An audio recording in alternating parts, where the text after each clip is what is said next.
हरे कृष्णा दोस्तों, आप सभी का स्वागत है मेरे इस YouTube चैनल में।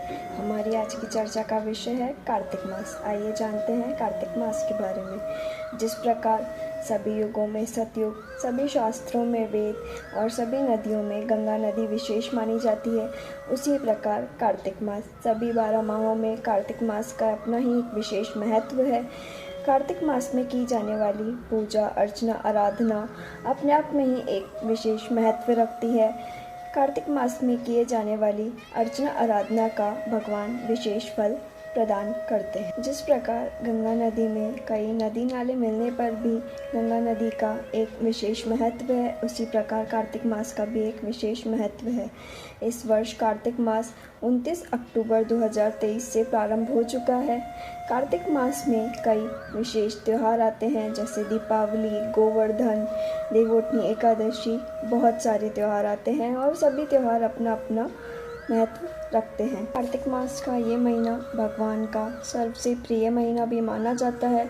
इस महीने में भक्तों के द्वारा किए गए छोटे छोटे सेवा कार्यों से भगवान अत्यंत प्रसन्न होकर उन्हें फलदायी वर भी प्रदान करते हैं। इस माह में भगवान श्री कृष्ण ने कई लीलाएं की थी, जैसे बगुला लीला, गोवर्धन लीला, गोपाष्टमी, ओखल बंधन लीला। ओखल बंधन लीला के बाद ही भगवान कृष्ण का नाम दामोदर हुआ। इस माह को दामोदर मास में कहा जाता है।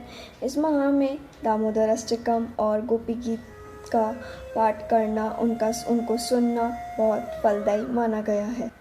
कार्तिक माह में कई किए जाने वाले व्रतों का फल सभी व्रतों के फलों से अधिक माना गया है।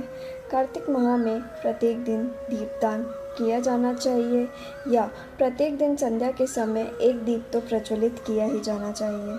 सिर्फ दीप प्रज्वलन से ही भगवान प्रसन्न होते हैं और विशेष कृपा प्रदान करते हैं और कई पापों से मुक्त भी करते हैं। भगवान को तुलसी महारानी अत्यंत प्रिय हैं, इसलिए कार्तिक मास में तुलसी महारानी का भी पूजन अवश्य किया जाना चाहिए। प्रत्येक दिन तुलसी महारानी को जल देना चाहिए और दीप प्रज्वलित कर उनकी आराधना की जानी चाहिए। जिस तरह कभी कभी किसी अनमोल चीज़ को हम नहीं पहचानते हैं और उसको वेस्ट समझकर हम कचरे में फेंक देते हैं, तो हमें बहुत दुख होता है और उससे ज़्यादा बुद्धू हम नहीं हो सकते। उसी प्रकार ये अनमोल कार्तिक का महीना है।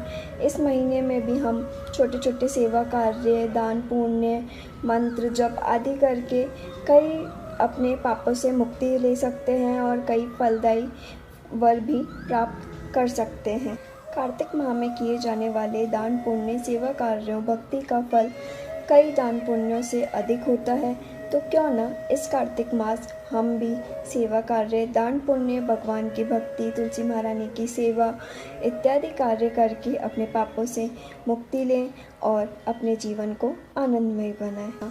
यदि आपको जानकारी अच्छी लगी हो तो प्लीज़ चैनल को सब्सक्राइब कीजिए और कई ऐसी रोचक जानकारी जानने के लिए मेरे साथ बने रहिए। हरे कृष्णा, हरि बोल।